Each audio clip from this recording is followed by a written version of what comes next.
Dis à ton voisin, je n'ai que mon épée. Je n'ai que mon épée. J'ai rentré dans le Lubumbashi. J'étais dépressif. Docteur Louvois m'a dit quitte Lubumbashi. Prophète Joras m'a dit quitte Lubumbashi. Le jour où j'ai quitté, la nuit les militaires sont entrés à l'église. Pasteur Damien était là. Je suis rentré dépressif. Quelle année?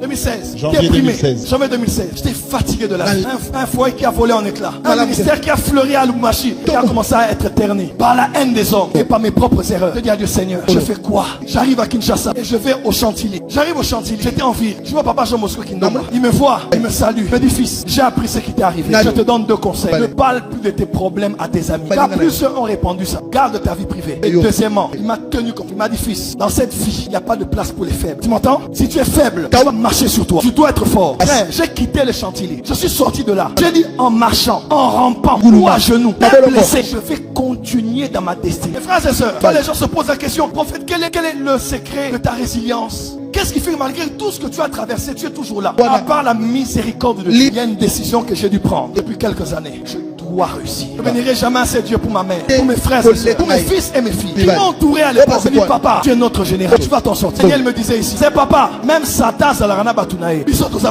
vas t'en sortir. Finalement, j'étais avec lui à Paris.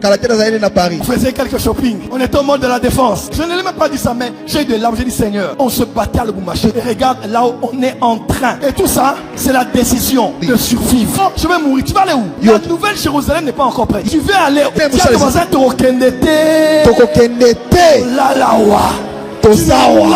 ciel est contre toi, mais j'ai mon épée. Le ciel est contre moi, j'ai mon épée. Elle est contre moi, j'ai mon épée. Je me battre.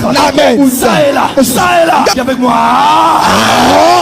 Professeur, dans cette terre, il n'y a pas de place pour les faibles. Arrête de faire pitié aux gens. Arrête de pleurer ton père qui est mort. Arrête de pleurer ta mère qui est morte. Arrête de pleurer ton travail. Ton travail, après tant d'années sans salaire, on t'a renvoyé. Lève-toi. Tu as 2 jambes, un cerveau à 2 hémisphères, tu as du sang rouge. Comme ces millionnaires ont du sang rouge. À Kinshasa ici, il y a des gens qui finissent la journée avec 2 millions de dollars, 3 millions de dollars. À Kinshasa, tu es à Kinshasa, je déclare sur toi. Ce qui est meilleur de Kinshasa sera aussi à toi. Il y a ton voisin, bats-toi.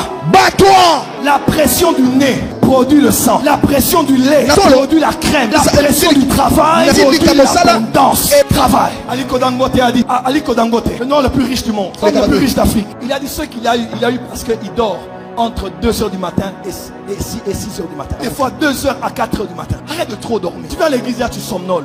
Tu as fait quoi la nuit? Le matin, lève-toi, réfléchis. Esaü a réfléchi comment organiser une cité en étant maudit par Dieu.